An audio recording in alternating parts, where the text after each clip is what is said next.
بسم الله الرحمن الرحيم. السلام عليكم ورحمة الله وبركاته.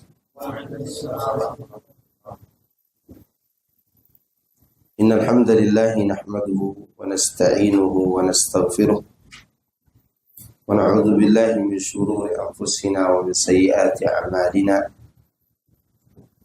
من يهده الله فلا مضل له ومن يضلل فلا هادي له.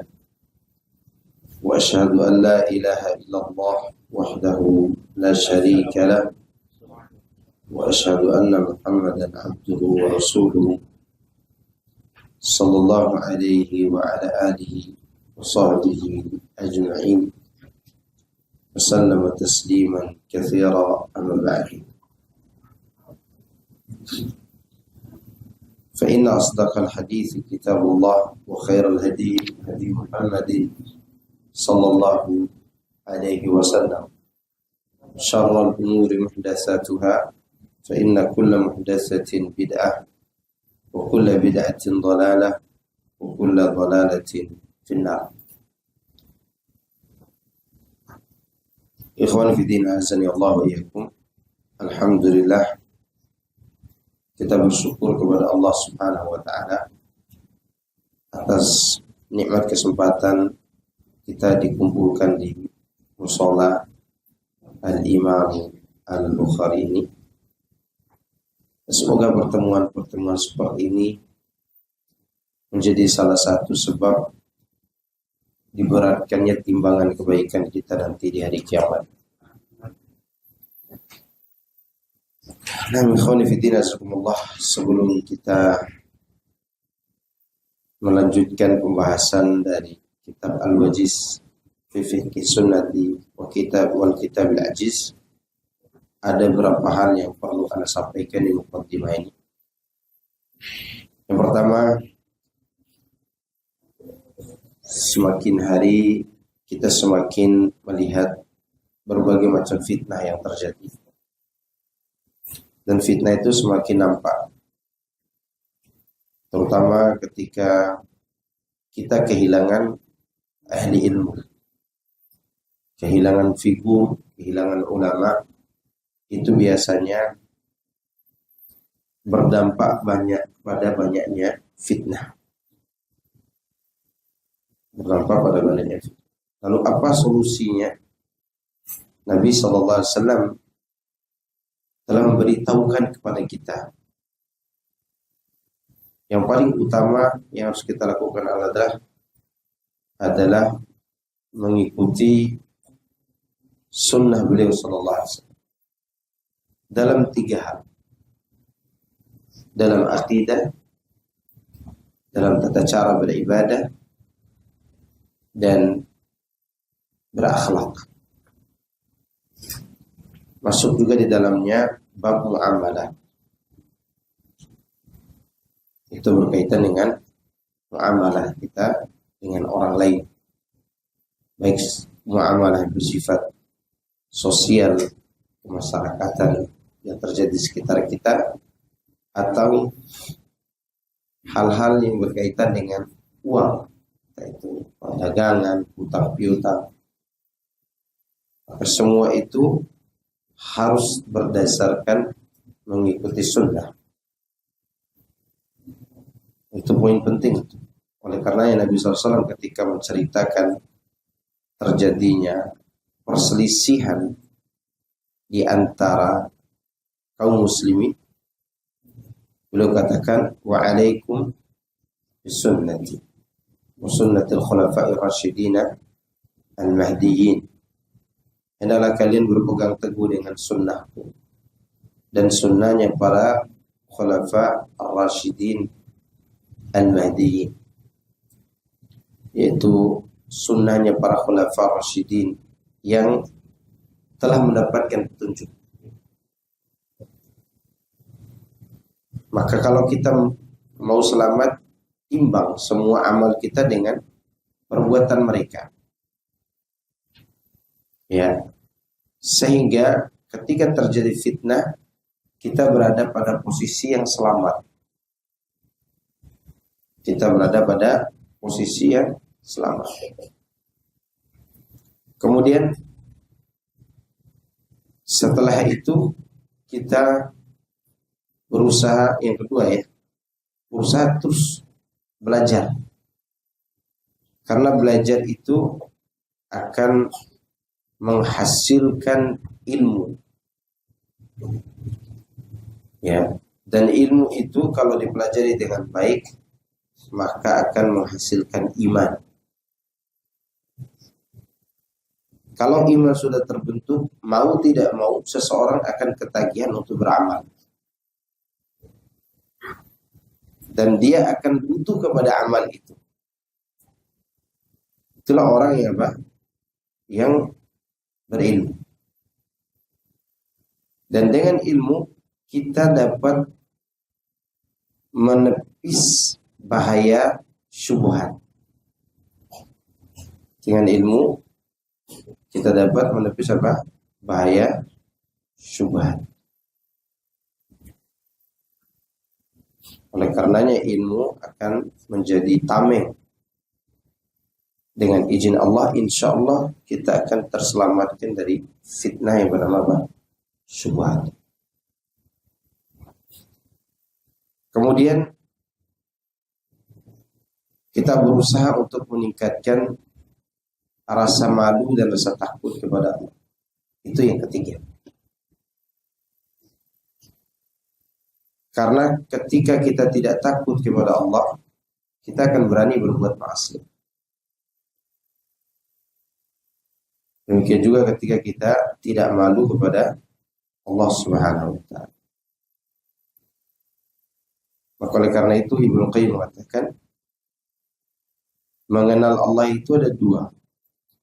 Pertama hanya sekedar mengenal.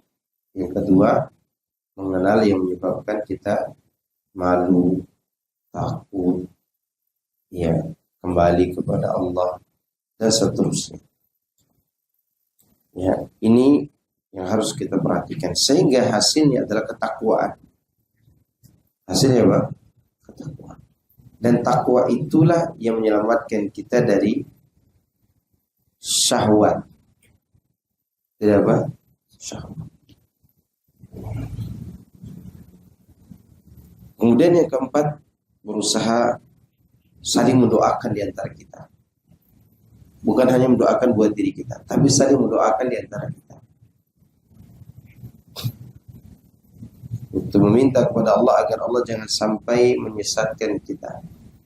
Atau jangan sampai kita mengatakan orang lain sesat hanya karena keterbatasan pengetahuan kita. Karena terus terang ketika kita tidak saling mendoakan, kadang hasad, dengki, iri hati. Sehingga ketika ada sesuatu yang memicu hasad itu langsung membludak, meledak gitu. Misalnya kita melihat saudara kita melakukan suatu hal yang menurut kita itu bertentangan dengan syariat. Menurut apa? Kita. Tapi belum tentu dia menyangka bahwa itu adalah sesuatu yang menyelisih syariat. Berusaha kita doakan semoga Allah memberikan kepada dia 1000 alasan untuk selamat daripada kesalahan. Carikan uzur untuk saudara kita. Ya, jangan langsung kita saling memvonis. Di dalam kitab tauhid kita selalu terlewatkan belajar adab. Adab melihat kekeliruan saudara-saudara kita, orang berilmu di antara kita. Ada yang tahu nggak adab apa yang terlewatkan dalam pelajaran tauhid? Di bab ketiga, di pembahasan mengenai man haqqaqa tauhid dakhala al-jannata bighairi hisabin wala adab. Siapa yang mewujudkan tauhid, dia akan masuk surga tanpa hisab, tanpa adab. Di dalam pembahasan ini ada 3 dalil dibawakan penulis. Pertama, yaitu Allah berfirman, Inna Ibrahim kana ummatan qanita.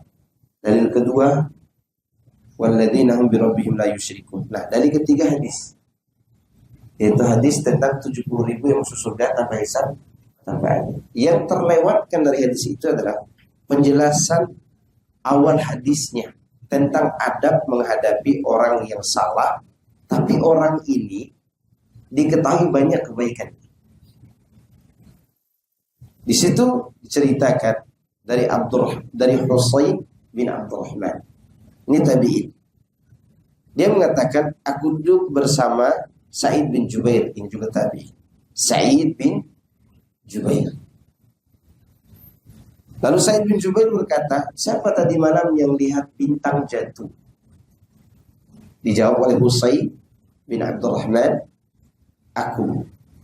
Namun yang perlu Anda ketahui, tadi malam aku bangun bukan untuk sholat malam, tapi aku tersengat kalajengking. Kan gitu ceritanya. Aku tersengat apa? Kalajengking.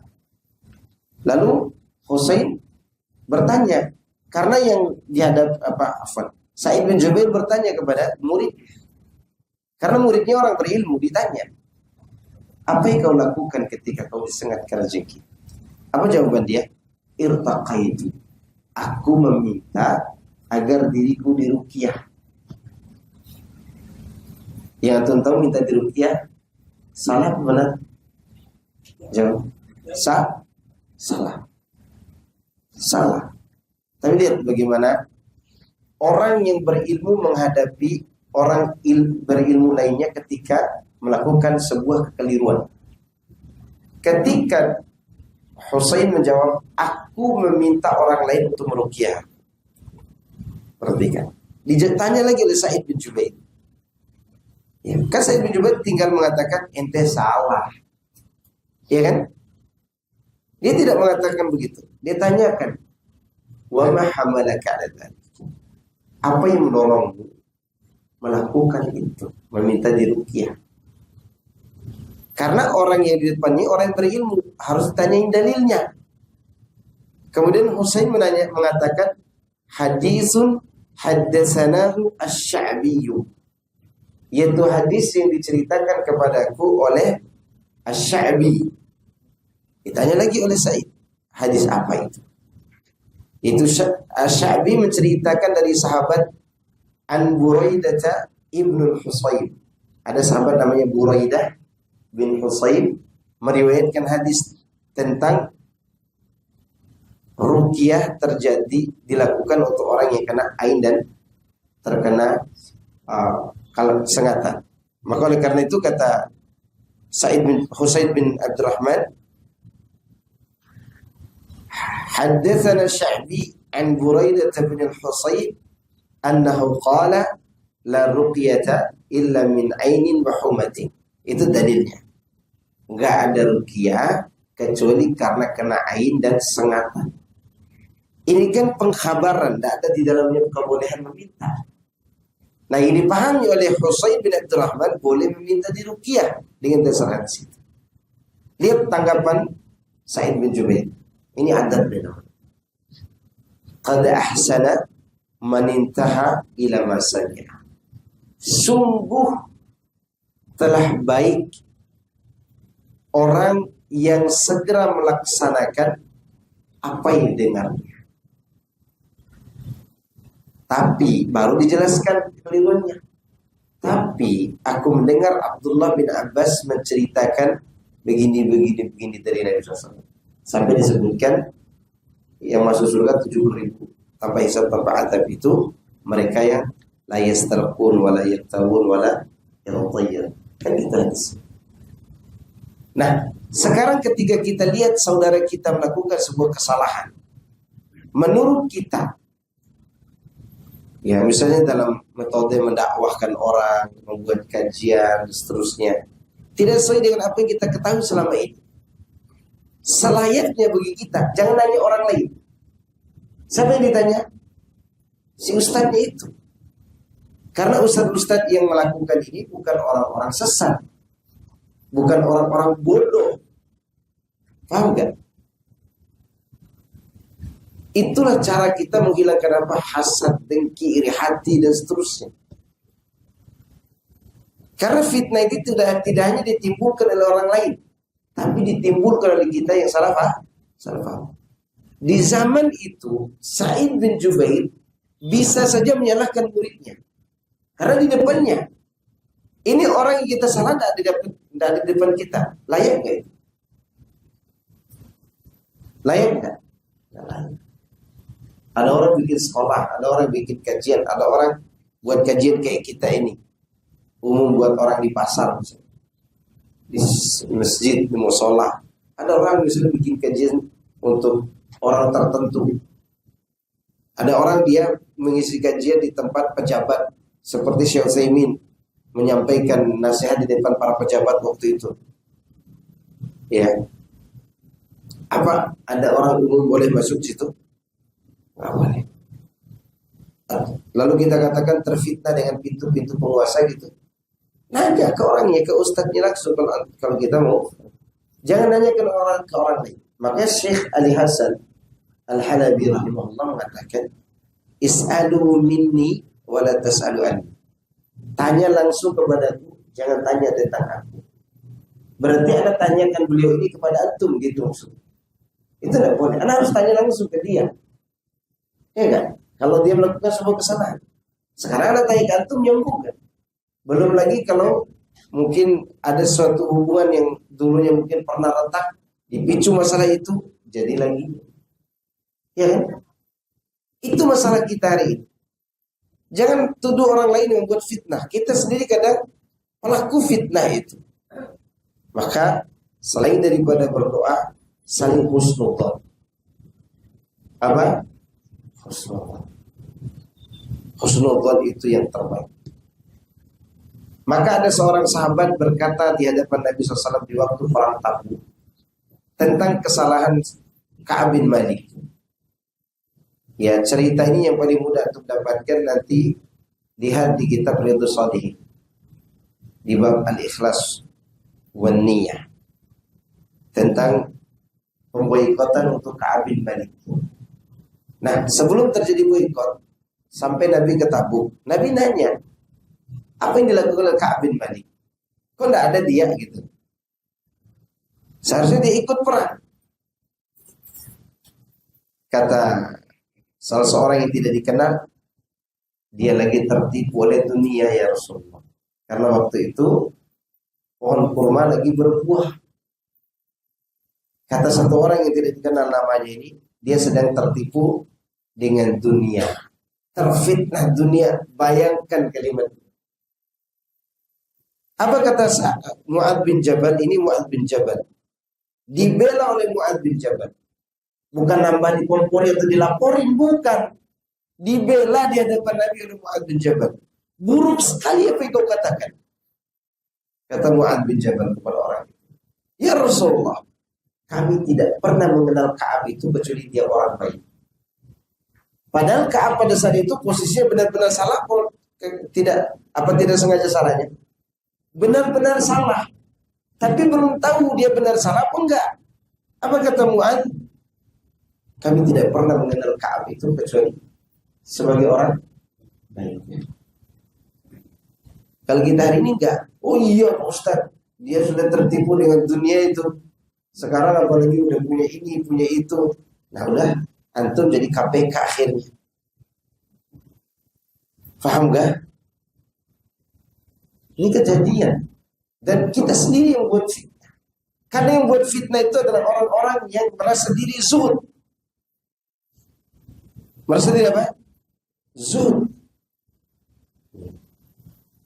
Dan jangan sampai sekali lagi kita memfitnah orang lain.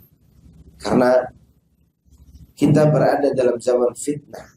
Ulama sudah mulai wafat satu persatu nih.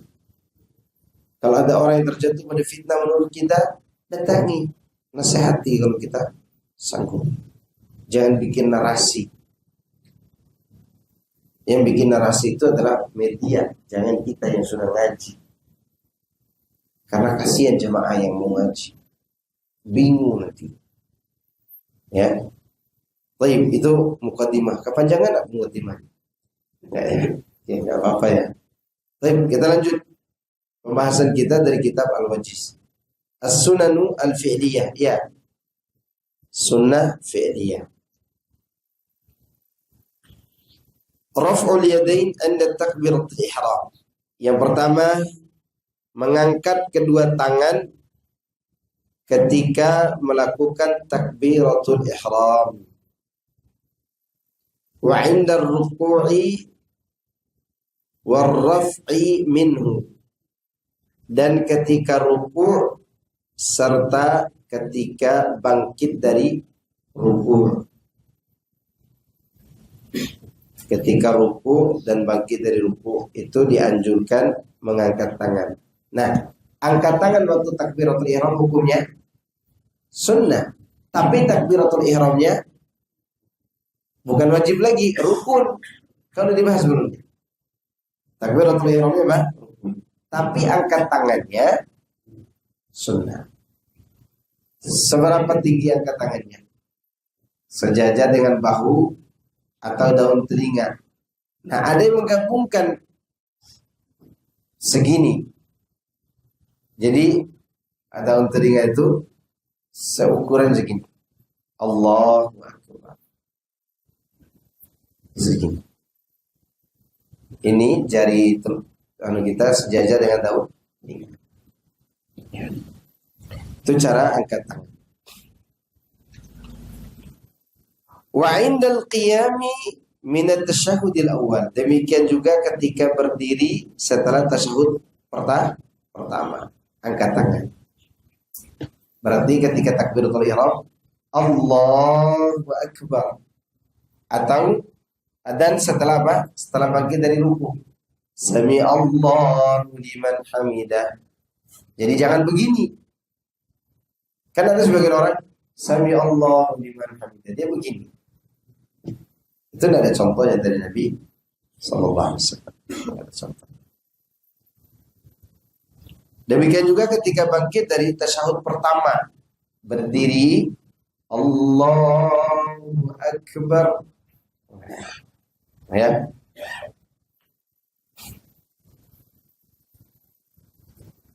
Dalilnya an Ibnu Umar radhiyallahu anhuma anna Rasulullah sallallahu alaihi wasallam kana yarfa'u yadayhi hadba mankibaihi idza iftataha as-salah wa idza kabbara lir-ruku' wa idza rafa'a ra'sahu min ar-ruku' rafa'ahuma kadzalika aidan.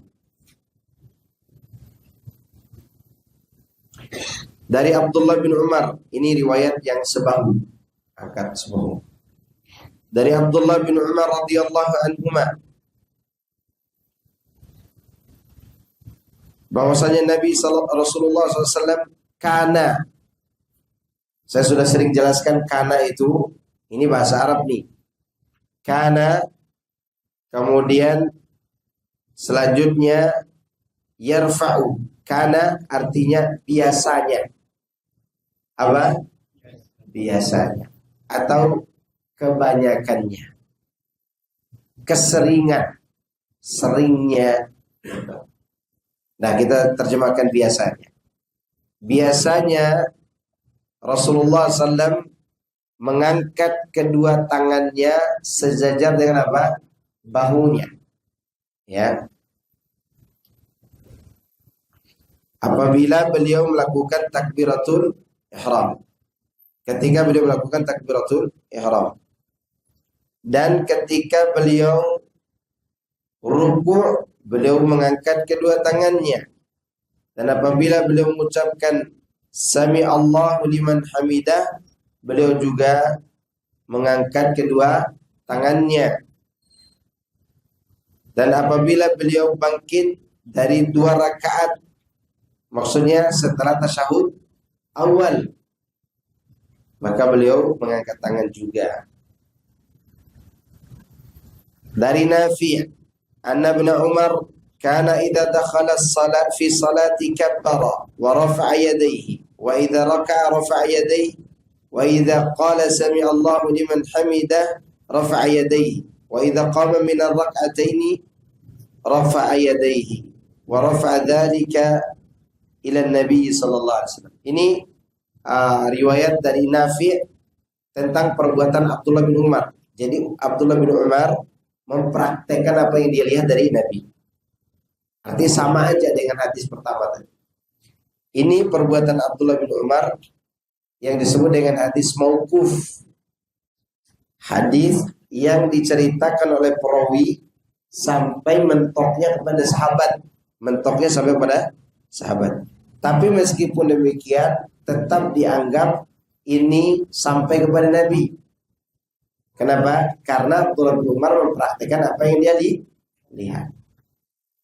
Gitu.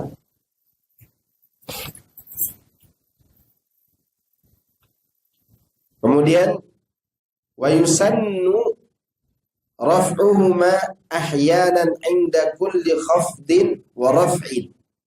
Terkadang, nah ini baru terkadang, disunnahkan juga mengangkat kedua tangan setiap mau turun dan naik. Misalnya setiap bangkit angkat tangan, setiap turun ke bawah angkat tangan. Itu sunnah yang ahyanan, sunnah yang terkadang. Maka sunnahnya dilakukan apa? Jarang-jarang. Karena di sana ada sunnah yang jarang-jarang. Seperti ini.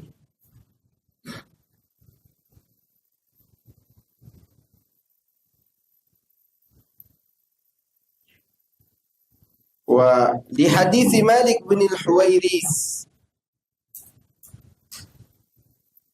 perbuatan tersebut berdasarkan hadis Malik bin al-Huwairis.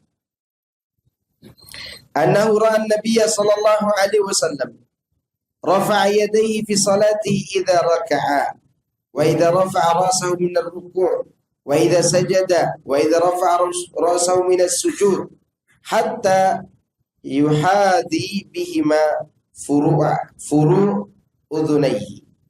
Ya. Kata Malik bin Huwairis bahwasannya beliau melihat Nabi SAW mengangkat kedua tangannya di dalam solatnya apabila beliau ruku'.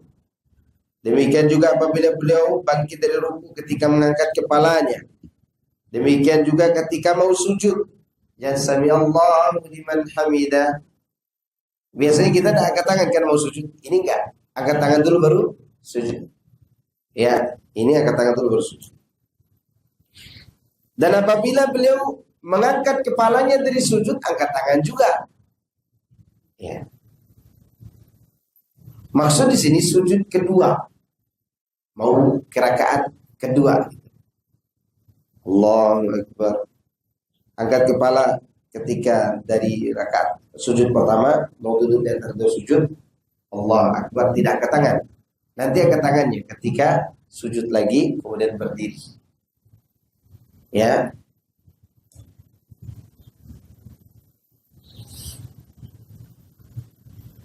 Dan beliau mensejajarkan kedua tangannya dengan telinganya. Berarti boleh segini, boleh segini. Tapi sekali lagi, mengangkat tangan setelah mau ruku, mau sujud, bangkit dari sujud kedua ke rakaat kedua, itu sunnahnya yusannu ahyanan. Ada istilah disunahkan secara ahyanan. Apa ahyanan? Kadang-kadang. Belajar bahasa Arab paham.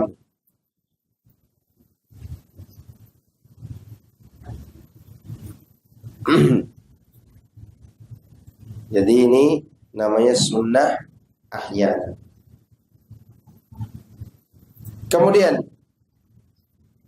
yang kedua, tadi kan mengangkat tangan ketika takbir. Mengangkat tangan ketika takbir.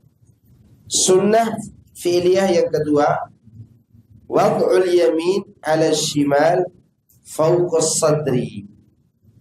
Meletakkan tangan kanan di atas tangan kiri di dada. Ya, di bagian dada. Saya ulangi, meletakkan tangan kanan di atas tangan kiri itu caranya begini, boleh begini, dan boleh begini. 2, Ada 3 cara. Ada yang begini, ada yang seperti ini, ada yang seperti ini. Yang paling enak yang mana? Yang ini. Paling nyaman. Ya. Kalau diletakkan begini, kalau ada anak-anak kita mau gantung-gantung diri, insya Allah kuat. Yang tidak kuat kalau istri kita datang gantung diri sini. Nah, ini cara apa? Cara yang bagus. Jadi tangan kanan menggenggam pergelangan tangan kiri, lalu diletakkan di atas dada. Dada itu tidak harus segini. Ya, kadang ini berlebihan. Begini, berlebihan. Dada itu sekarang orang mana? Jantung antum di mana? Enggak, jantung antum di dada apa di dada? Dadanya sebelah mana? Sebelah sini. Ini dekat tulang rusuk. Berarti dada itu bisa segini dong. Namanya sadr. Ini dada. Kalau ke bawah namanya batnun, perut. Ya. Ya boleh-boleh aja dalam beberapa madhab. Tapi yang sesuai dengan hadis sini. Dulu waktu Ustaz Yazid rahimahullahu ta'ala mengajarkan kami kitab ini di kelas, beliau mempraktekkan meletakkan tangan di dada sesuai dengan apa yang beliau lihat dari praktek Syekh Ali Hasan Al-Halabi rahimahullah. Beliau mempraktekkan seperti ini. Jadi di dada itu seperti ini. Ya, tidak harus di atas seperti ini. Tapi begini. Ini yang Anda lihat waktu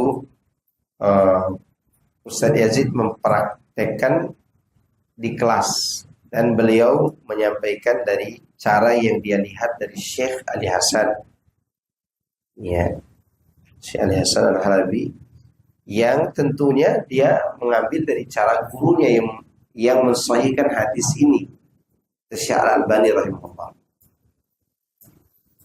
Ya, terkadang kan kita mempraktekkan tidak tahu cara praktek orang yang berpendapat demikian. Maka kita harus tahu cara prakteknya begini.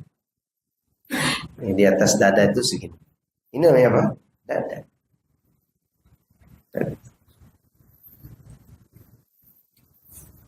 Dari Sahal bin Sa'ad, dia mengatakan, kana an-nasu yu'maruna an yad'a ar-rajulu al-yada al-yumna 'ala dhira'ihi al-yusra fi shalah.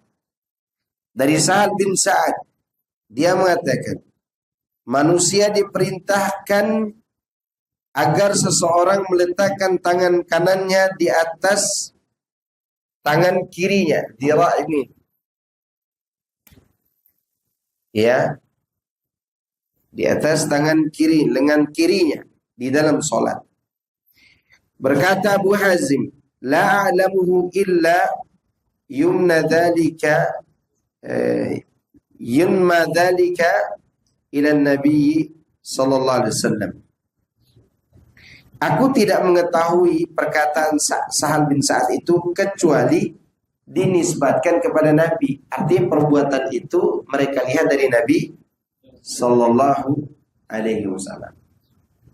Nah, disinilah di antara letak perselisihan para ulama tentang meletakkan tangan di atas dada atau boleh di bawah perut, di atas perut begini.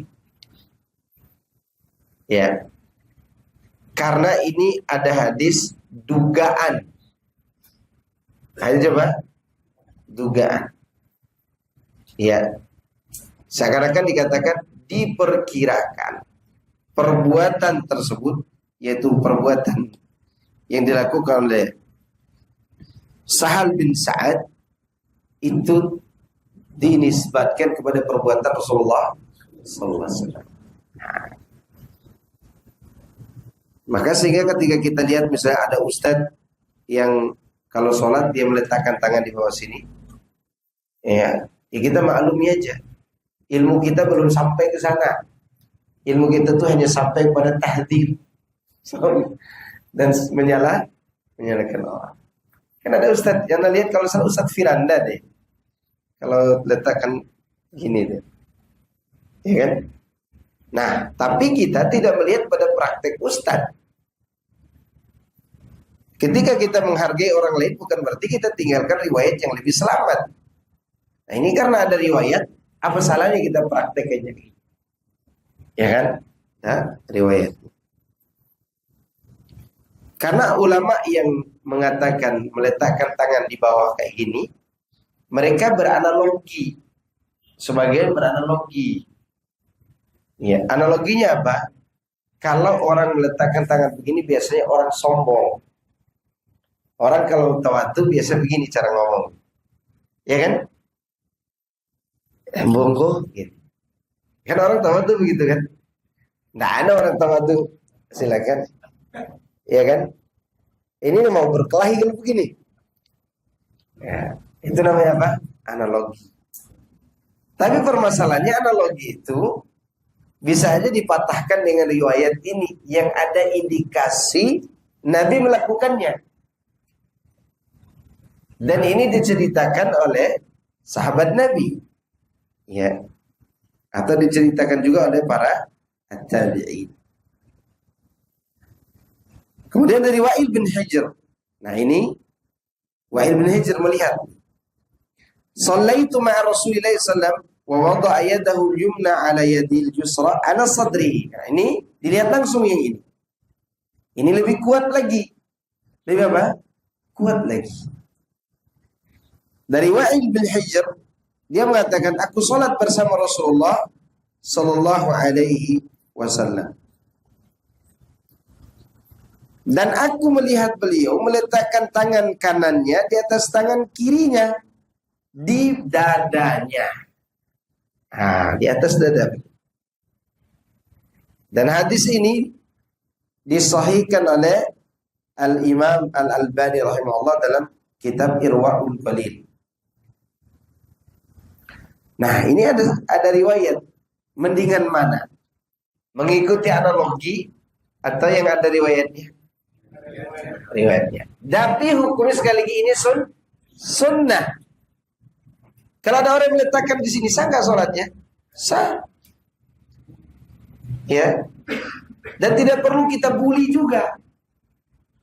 Itu kayak orang lagi hamil aja. Itu namanya membuli orang. Atau melaksanakan yang lebih dekat dengan sunnahnya. Jangan membuli orang yang tidak melaksanakannya. Karena hukumnya apa?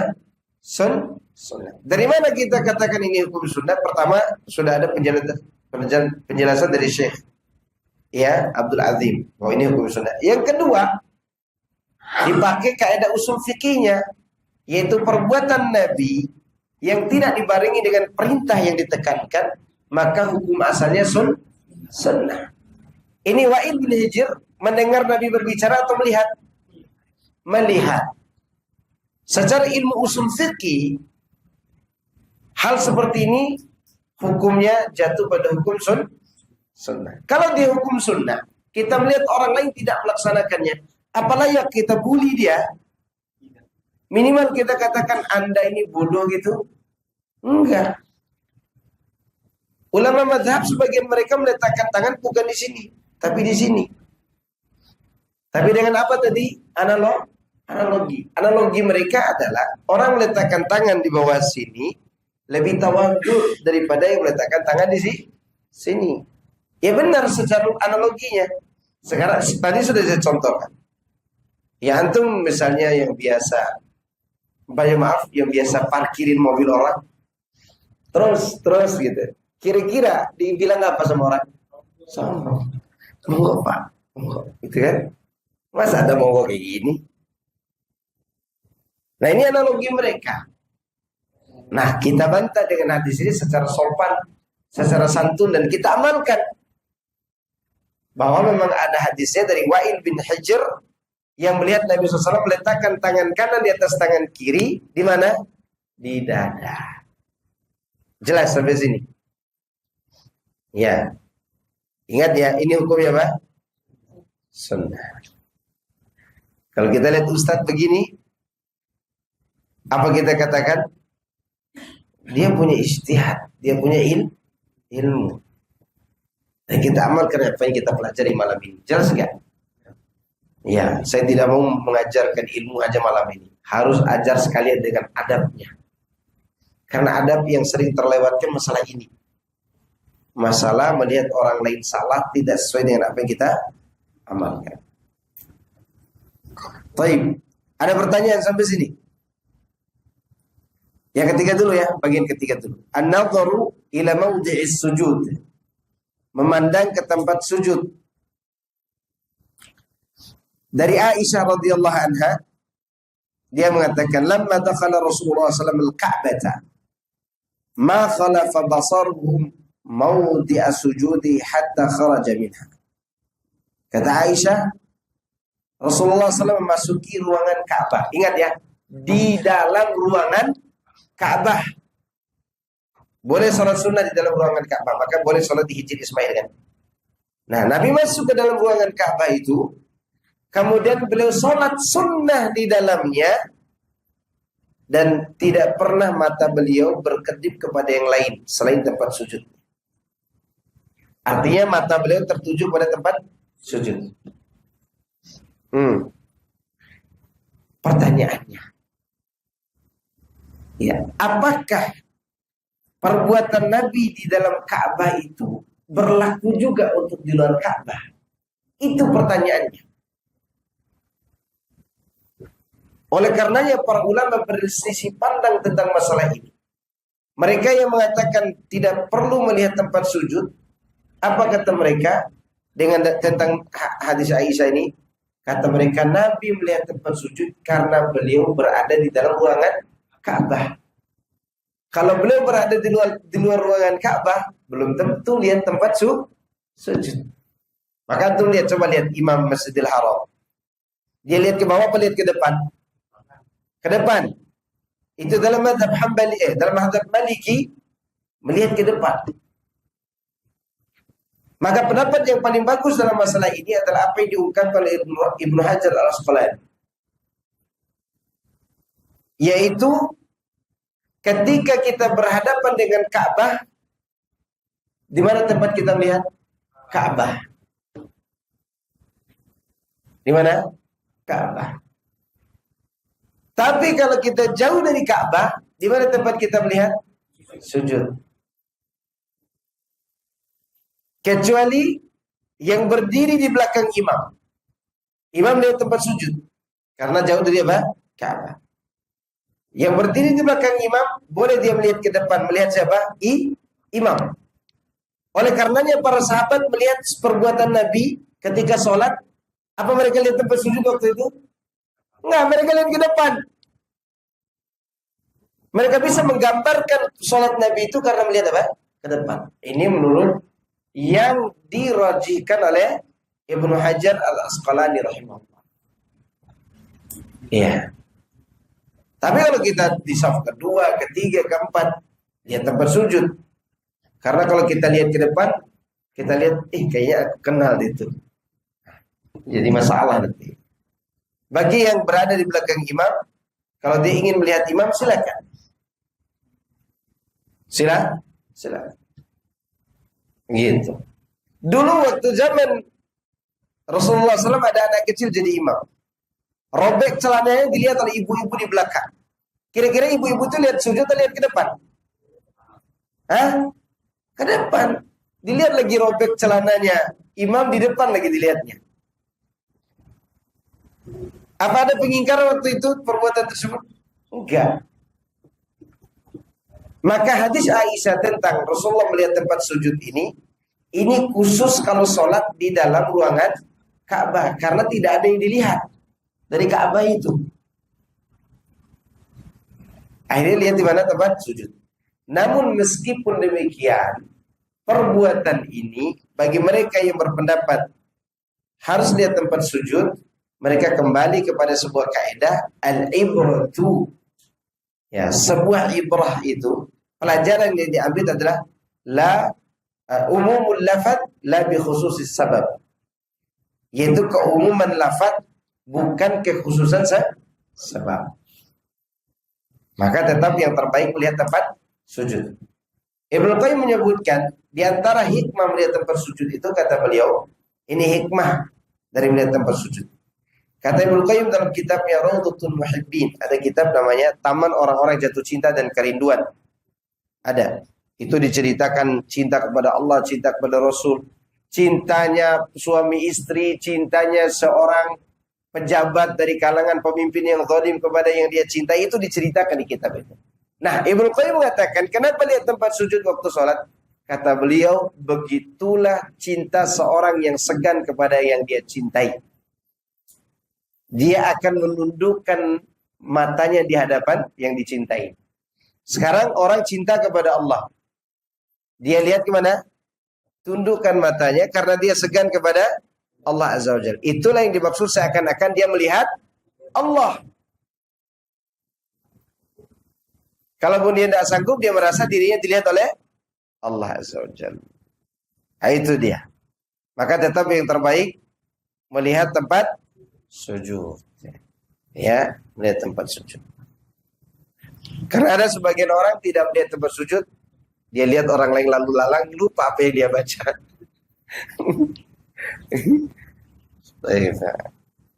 Ini udah jam berapa nih?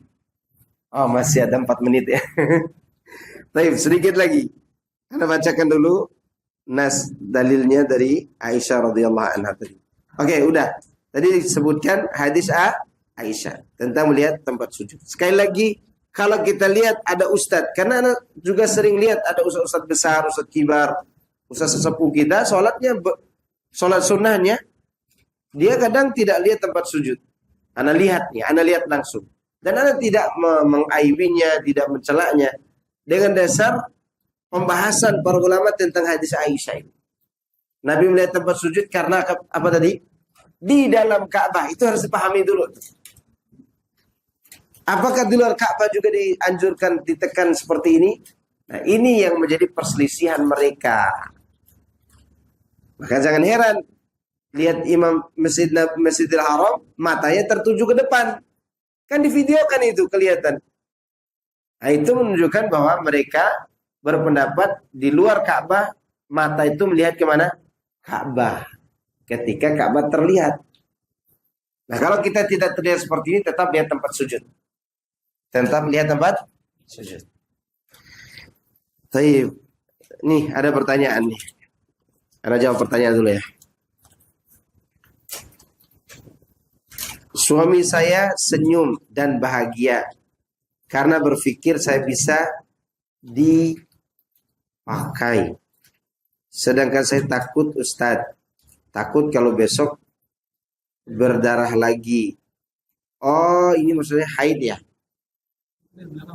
Mana? Ada. Oh iya. Ini bukan pertanyaan, ini surat ini. Panjang kali ini. Oke. Bismillahirrahmanirrahim. Assalamualaikum warahmatullahi wabarakatuh. Ustaz, maaf, saya mau bertanya. Belum lama ini saya haid, tapi haidnya berbeda dari biasanya. Kalau biasanya saya haid langsung keluar banyak, tapi beberapa hari yang lalu saya haid keluar 1 tetes dan berwarna coklat. Saat keluar itu saya mau sholat zuhur, tapi setelah 1 jam kemudian saya cek lagi, enggak ada darah yang keluar. Lalu saya sholat zuhur tanpa mandi besar, dan sholat asar pun tidak ada. Ada darah lagi pas mau sholat subuh esok harinya. Apakah sholat yang saya lakukan waktu zuhur sampai isya itu sah? Taib. Pendapat yang paling dekat pada kebenaran mengenai masalah flek coklat. Bila dia keluarnya bersambung dengan darah haid, maka itu haid. Berarti sholatnya tidak sah. Tapi bila dia terputus jauh sampai disebutkan ini, maka sholatnya sah. Itu tidak berpengaruh.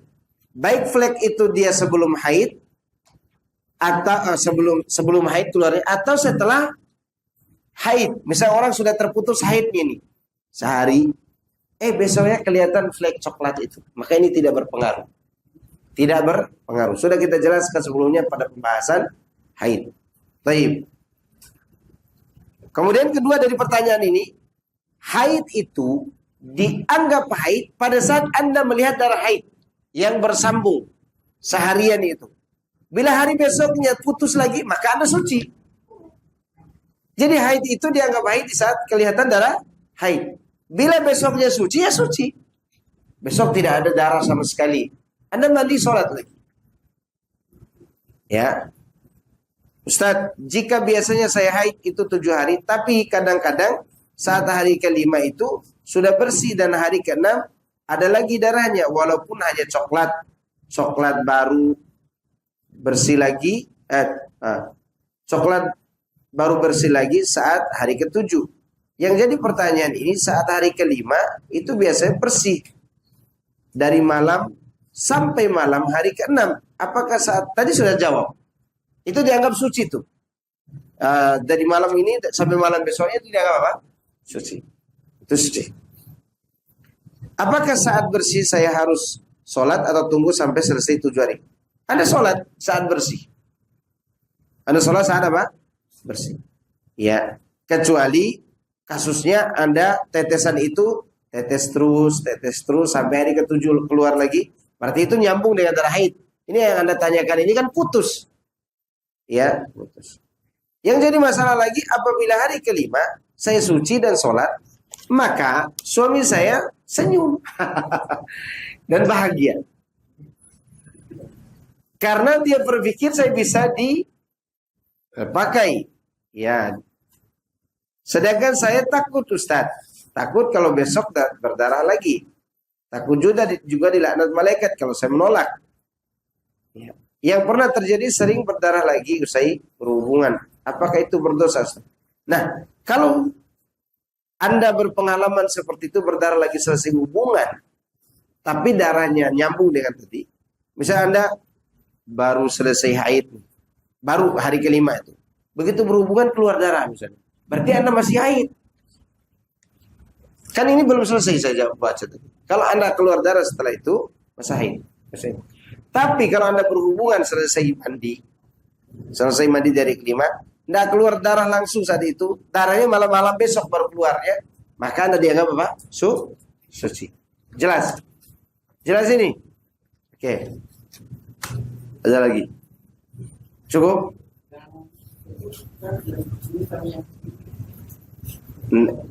Irsal. Selesai bangkit dari ruku. Itu mazhab Maliki. Itu enggak ada tuh mazhab orang di sini kayaknya tuh. Mazhab orang Paru kayaknya tuh. Yang taruh tangan sini. Ya. Enggak tahu, Ana belum tahu ada mazhabnya, belum tahu. Tapi yang Ana tahu taruh di atas dada seperti itu. Yang irsal itu mazhab Maliki. Dan dipakai juga oleh orang Syiah. Jadi nanti kalau antum pergi umroh lihat orang irsalkan tangan, jangan dituduh Syiah dulu. Jangan dituduh apa? Syiah dulu. Tapi yang kita tahu yang sesuai dengan sunnah adalah tangan kanan di atas tangan kiri ditaruh di mana? Di dada. Kenapa dijelaskan begini? Karena kasusnya tadi ada yang berpendapat irsal. Baik. Ini yang lebih tepat kita amalkan yang ada di sini. Cukup ya? Cukup. Oke, subhanakallahumma wa bihamdika asyhadu an la ilaha illa anta astaghfiruka wa atubu ilaik. Assalamualaikum warahmatullahi wabarakatuh.